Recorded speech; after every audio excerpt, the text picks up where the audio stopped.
Greetings of the day, everyone. This is Saumya Sonkar, intern at ubAdvocate. Today I am going to speak on the topic, should prostitution be legalized in India? Prostitution has been an old age trend in the Indian society, but no one even today can find out the approximate date from when this prostitution came into existence. 98% of the persons involved in prostitution are women and 99% of the employers or buyers are men. Sex workers are everywhere in India, but the only regulating law is the Immoral Trafficking Prevention Act 1956, which states that running brothels, soliciting, trafficking and pimping of women can be termed as a criminal offense, but there is no mention of the sex workers. 63% of the women in prostitution experience rape and 73% of them experience violence. They are physically and sexually assaulted, suffer mental and emotional trauma. This is a complete violation of human rights. 80% of the women become sex workers due to the lack of money.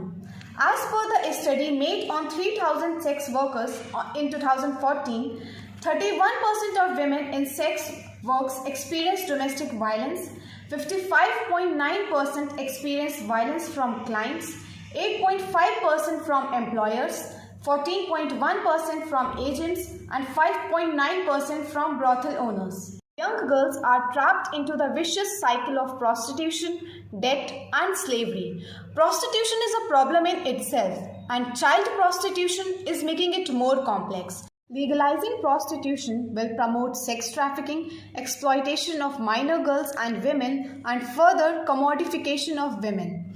The prostitutes suffer from many health problems like STD, HIV, traumatic brain injury, and psychological disorder. Legalizing it would send an unethical message to the new generations of men and boys that women are sexual commodities and prostitution is a harmless one. Instead of legalizing it, some constructive steps must be taken in order to fight with this controversial issue.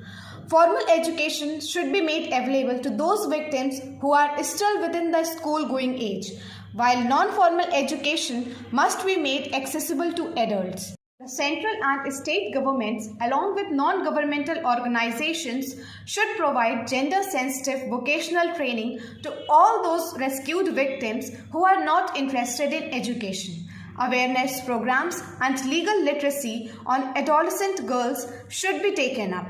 Thus, governments should respond to the male violence and sexual exploitation of women in prostitution by legally addressing the demand for it.